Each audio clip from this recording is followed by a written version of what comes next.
नमस्कार बंधु, कैसे हैं आप सभी। मैं आपका स्वागत करता हूं मेरे इस चैनल पर जिसका नाम है सरकारी जॉब ई पोर्टल।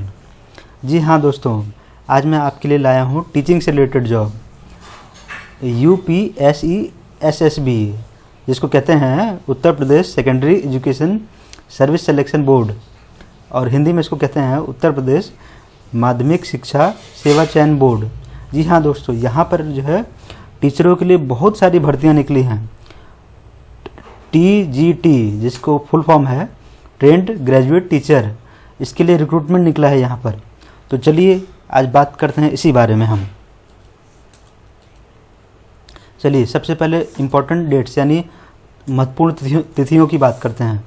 जो एप्लीकेशन शुरू हो रहा है दोस्तों, तो ये 29 अक्टूबर 2020 से शुरू हो गया है और इसका अप्लाई का लास्ट डेट है 27 नवंबर 2020। जी हाँ दोस्तों, यानी कि पूरा आपके पास 1 महीने का भरपूर टाइम है। आप लेकिन मेरा ये मानना है कि आप समय रहते ही इसको अप्लाई कीजिएगा। वो क्या है ना कि लास्ट टाइम में कई बार जो सर्वर डाउन चल रहा है, कभी कुछ और प्रॉब्लम आ रहा है, तो इन सब से बचने के लिए तो यही है कि आप समय रहते ही आप अप्लाई कर दीजिएगा। लास्ट तिथि की जो है प्रतीक्षा मत कीजिएगा। और दोस्तों अभी इसका एग्ज़ाम डेट अभी आया नहीं है, तो जैसे इसका एग्ज़ाम डेट आएगा हम आपको जो है अपने आने वाले वीडियो में ज़रूर बताएंगे। और ये मान के चलिए कि इसका जो है जॉइनिंग 2021 के लास्ट तक हो जाएगा आपको। तो अगर आप जो है टीचर बनना चाहते हैं स्कूल में, तो TGT जो कि 9वीं और 10वीं क्लास को पढ़ाते हैं टीचर, तो आप इस जॉब को अप्लाई करना ना भूलें। चलिए बात करते हैं योग्यता यानी एलिजिबिलिटी की। तो दोस्तों आपका किसी भी सब्जेक्ट में ग्रेजुएशन है, मान लीजिए आपने BA किया हो या BCom किया हो अगर आप कॉमर्स से हैं, या यदि आप साइंस से हैं तो आपने BSc किया होगा कहीं से, तो सब डिग्री आपका चल जाएगा। बस ये है कि जहाँ से भी आपने किया हो वो एक रिकॉग्नाइज्ड यूनिवर्सिटी यानी कि मान्यता प्राप्त हो। और साथ ही साथ दोस्तों आपने B.Ed का कोर्स भी किया हो। जी हाँ, B.Ed का कोर्स जो है अब तो 2 साल का हो गया है, पहले 1 साल का हुआ करता था। तो आपका B.Ed का कोर्स भी जो है किसी इंस्टीट्यूट या यूनिवर्सिटी से होना चाहिए जो मान्यता प्राप्त हो। अब बात करते हैं एज लिमिट की। तो दोस्तों ये एज लिमिट जो नोटिफिकेशन के अकॉर्डिंग जो है 1/7/2020 तक के अंडर होनी चाहिए। इस डेट के बाद जो है वो कंसिडर करेंगे पूरा। तो मिनिमम एज लिमिट जो दिया गया है वो 21 साल है, यानी कि आपको कम से कम 21 साल का 1/7/2020 को होना ही चाहिए और इससे कम नहीं चलेगा। और जो मैक्सिमम एज लिमिट दोस्तों, ये अच्छी बात है कि यहाँ पर कोई मैक्सिमम एज लिमिट है ही नहीं। माने आप जो है अगर आपका एज निकल भी चुका है तो भी आपके लिए आप इसके लिए योग्य हैं, तो आप इसको अप्लाई करना ना भूलें। चलिए बात करते हैं एप्लीकेशन फ़ी की। तो दोस्तों यदि आप जो है यूपी स्टेट के निवासी हैं और जनरल कैटेगरी में हैं या OBC में या किसी दूसरे राज्य के निवासी हैं, तो आपको 750 रुपये देना पड़ेगा। यदि आप जो है यूपी के EWS माने कि इकोनॉमिक वीकर सेक्शन इस कैटेगरी से बिलोंग करते हैं, तो आपको 450 रुपये देना पड़ेगा। यदि आप शेड्यूल कास्ट यानी SC कैटेगरी के हैं तो आपको इसमें भी 450 रुपये आपका फ़ी लगेगा। और यदि आप जो ST यानी शेड्यूल ट्राइब कैटेगरी से बिलोंग करते हैं तो आपको 250 रुपये देना पड़ेगा दोस्तों। चलिए बात करते हैं अब कि इसमें भर्तियां हैं कितनी। तो जी हाँ दोस्तों, इसमें 100-200 नहीं बल्कि जैसा कि आप देख सकते हैं पूरे 12,913 भर्तियां हैं। और ये भर्तियां कुछ इस तरीके से बटी हुई हैं दोस्तों कि यदि आप बॉयज़ स्कूल में जो है TGT की पोस्ट पर अप्लाई करेंगे तो उसके लिए जो है 11,451 भर्तियाँ हैं। और यदि आप जो है लड़कियों के स्कूल में जो है TGT के लिए अप्लाई करते हैं, यदि आप कोई महिला हैं, तो यहाँ पर जो है 1,462 भर्तियाँ हैं। तो जैसा कि आप देख सकते हैं 12,913, इतनी ज़्यादा वैकेंसी दोस्तों बहुत कम ही निकलती है। तो ये आपके लिए गोल्डन अपॉर्चुनिटी है, इसको अप्लाई करना बिल्कुल ना भूलें। चलिए अब बात करते हैं हम सब्जेक्ट वाइज वैकेंसी की कि किस सब्जेक्ट में जो है कितनी भर्तियाँ टोटल। तो जैसा कि आप देख सकते हैं सोशल साइंसेज यानी कि जो है सामाजिक विज्ञान, तो इसमें 1578 वैकेंसी है टोटल दोस्तों। और यदि आप साइंस से अप्लाई करना चाहते हैं तो उसके लिए 1943 वैकेंसी है। और जैसा कि आप देख सकते हैं अगला है नंबर हिंदी का, तो हिंदी में भी 1956, ये भी आंकड़ा करीब 2000 के आसपास है। इतनी ज़्यादा पोस्ट तो मैंने आज तक नहीं देखा कहीं पर। ये इससे अगला है कॉमर्स। तो कॉमर्स में भी भर्तियाँ ठीक ठाक हैं 135। हालांकि आप जानते हैं कि कॉमर्स वाले टीचर बहुत कम होते हैं, इसलिए ये भर्तियाँ भी कम है उस हिसाब से। उसी तरीके से एग्रीकल्चर, यदि आपने जो है बीएससी एग्रीकल्चर किया हो कहीं से, तो उसमें जो है 185 भर्तियाँ हैं, आप जो है उसके लिए अप्लाई कर सकते हैं। फिज़िकल एजुकेशन, अगर आपने फिज़िकल एजुकेशन में जो अगर कहीं से बीए किया हुआ है तो जैसा कि आप देख सकते हैं यहाँ पर भी अच्छी खासी भर्ती है 545 के आसपास। और म्यूज़िक प्लेइंग, यदि आप जो है किसी वाद्य यंत्र में जो है निपुण हैं, चाहे वो वीणा हो, चाहे ढोल हो या कोई और चीज़ हो, तो उसमें भी टीजीटी पोस्ट के लिए वैकेंसी निकली है। इसमें करीब 20 भर्तियाँ हैं दोस्तों। और उसी तरीके से यदि आपको संगीत का ज्ञान है, आप गाना सिखा सकते हैं, तो म्यूजिक सिंगिंग टीजीटी इस पोस्ट के लिए 60 भर्तियाँ हैं। यदि आपने जो है संस्कृत में ऑनर्स कर रखा, बीए ऑनर्स, तो उसके लिए भी जैसे कि आप देख सकते हैं बम्पर भर्तियाँ 1035 भर्तियाँ दोस्तों। आप तो जानते हैं कि संस्कृत में बहुत कम ही लोग जाना पसंद करते हैं और इसी की वजह से जो है संस्कृत की बहुत सारी पोस्ट खाली रह जाती है। तो अगर आपने जो संस्कृत से बीए ऑनर्स किया है तो ये आपके लिए बहुत ही सुनहरा अवसर है, तो यहाँ अप्लाई करना बिल्कुल ना भूलें।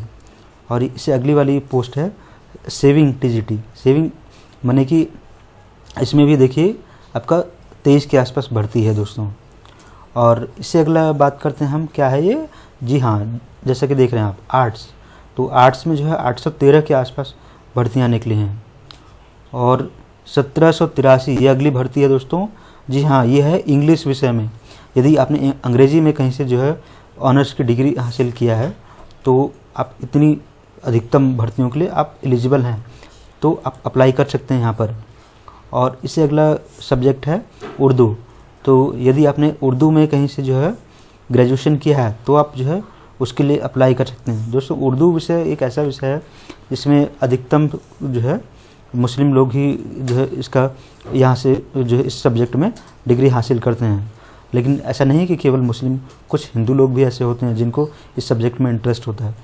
तो यदि आपने इस सब्जेक्ट में ग्रेजुएशन किया है तो आप जो है टीजीटी पोस्ट के लिए यहाँ अप्लाई कर सकते हैं। और इसमें 77 वैकेंसीज हैं। उसी तरीके से अगला विषय है दोस्तों होम साइंस, यानी कि गृह विज्ञान। और गृह विज्ञान में भी जो है, गृह विज्ञान में अधिकतम जो है हमारी महिलाएं, माताएं, बहनें, लड़कियां ये अप्लाई करती हैं। और लड़के भी कुछ होते हैं जिनको होम साइंस में इंटरेस्ट होता है। तो यदि आपने जो है होम साइंस विषय में ग्रेजुएशन की डिग्री ली है तो आप इस पोस्ट के लिए अप्लाई कर सकते हैं। इसमें 771 वैकेंसी है। और इससे अगला है दोस्तों मैथमेटिक्स सब्जेक्ट। तो मैथमेटिक्स में भी जो है, मैथमेटिक्स में तो मान के चलिए यूपी बिहार में तो मैथमेटिक्स के जो है बहुत ही निपुण लोग पाए जाते हैं। तो इसमें जो है बहुत अधिकतम 1989 यानी कि 1989 वैकेंसी निकली हुई है। चलिए अब बात करते हैं कि हम इतना सारा वैकेंसी निकला, अब हम इसको अप्लाई कैसे करें। तो दोस्तों आपने इस वीडियो को जो है इसके डिस्क्रिप्शन में जाइएगा, वहाँ पर एक लिंक दिया गया है, उस लिंक पर क्लिक कीजिएगा।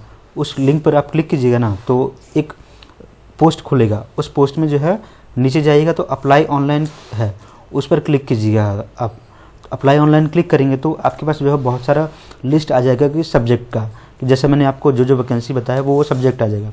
तो आपको अपना जिस भी सब्जेक्ट में आपने ग्रेजुएशन किया हो तो उसके सामने जो है रजिस्ट्रेशन है का बटन होगा, उस पर क्लिक कीजिएगा और ऑनलाइन रजिस्ट्रेशन कीजिएगा अपना ईमेल आईडी और फ़ोन नंबर वगैरह डाल के। फिर आपके पास जो है एक लॉगिन आईडी और पासवर्ड जनरेट हो जाएगा और वो लॉगिन आईडी और पासवर्ड आपके मोबाइल नंबर पे भी जाएगा, ओटीपी के रूप मोबाइल नंबर पे भी जाएगा और साथ ही साथ जो आपके ईमेल आईडी पर भी जाएगा। तो अब अगला काम क्या है आपका, उस लॉगिन आईडी और पासवर्ड को लेकर आपको लॉगिन करना है। और लॉगिन करने के बाद अपना सारा पर्सनल डिटेल डालना है, जैसे कि आपने जो है आपका नाम, आपके माता पिता का नाम, आपकी जन्म तिथि, आपने किस विषय में जो है कितना जो है आपने क्वालिफिकेशन है आपका, किस ईयर में है, कितना परसेंटेज है, किस यूनिवर्सिटी से, अन्य डिटेल्स, तो वो सब आपको फिल करना है। इन सबको फिल करने के बाद दोस्तों आप एक बार जो है फाइनल सबमिशन से पहले एक बार प्रीव्यू जरूर कीजिएगा डिटेल्स को और उन सारी डिटेल्स को चेक कीजिएगा। यदि आपको सारी डिटेल्स ठीक लगे तब आप फाइनल सबमिशन का बटन क्लिक कीजिएगा। यदि कुछ त्रुटि पाई जाती है यानी कुछ एरर है तो आप एडिट पे जाइए और उस गलती को सुधारिए, और उसके बाद जो है फिर आप फाइनल सबमिट कीजिए। और फाइनल सबमिशन के बाद जो है आप जो है एग्जामिनेशन फ़ी पे कीजिए, जो भी आप अगर किसी कैटेगरी से बिलोंग करते हो तो उसके रिस्पेक्ट में जितना भी हो। फिर दोस्तों जी हाँ, ये सबसे अहम बात है कि आपने फॉर्म तो भर दिया, लेकिन कई बार ऐसा होता है कि हम प्रिंट आउट लेना भूल जाते हैं। तो उस फॉर्म का जो है प्रिंट आउट लेना बिल्कुल ना भूलें, और साथ ही साथ उसको आप अपने ईमेल आईडी पर भी उस फॉर्म को डाल दीजिएगा। इससे क्या होता है कि अब मान लीजिए आपका फॉर्म जो है चूहा खा गया या बारिश में गीला हो गया या कहीं कुछ गड़बड़ हो गया, तो अगर आपके ईमेल आईडी पर रहेगा तो आप कभी भी कहीं भी जो है एक्सेस कर सकते हैं। तो आप उसको जो है अपने ईमेल आईडी पर उस फॉर्म को ज़रूर सेव रखिएगा। तो दोस्तों हमारे इस चैनल को जो है लाइक और सब्सक्राइब करना बिल्कुल ना भूलें, जिसका नाम है सरकारी जॉब ई पोर्टल। फ्रेंड्स, हम बहुत ही जल्द शुरू करने वाले हैं गवर्नमेंट जॉब से रिलेटेड ऑनलाइन क्लासेस भी। तो यदि आप किसी भी गवर्नमेंट जॉब की प्रिपरेशन कर रहे हैं तो ज़रूर आप इस हमारे चैनल को सब्सक्राइब कीजिए, ताकि आपको जो है गवर्नमेंट जॉब्स की प्रिपरेशन से रिलेटेड ट्यूटोरियल वीडियो मिलते रहे। और साथ ही साथ जो हम आपको जितनी भी लेटेस्ट गवर्नमेंट जॉब्स निकलती रहती हैं या एडमिट कार्ड आते हैं या रिजल्ट या आंसर की आते हैं, तो उससे रिलेटेड भी हम आपको जो है अपडेट्स देते रहेंगे। तो दोस्तों इसके लिए जो है आप जो बेल आइकन है उसको प्रेस करना बिल्कुल ना भूलें, और तब तक के लिए हमारे साथ बने रहिए दोस्तों। मिलते हैं अगले वीडियो में। नमस्कार बंधु।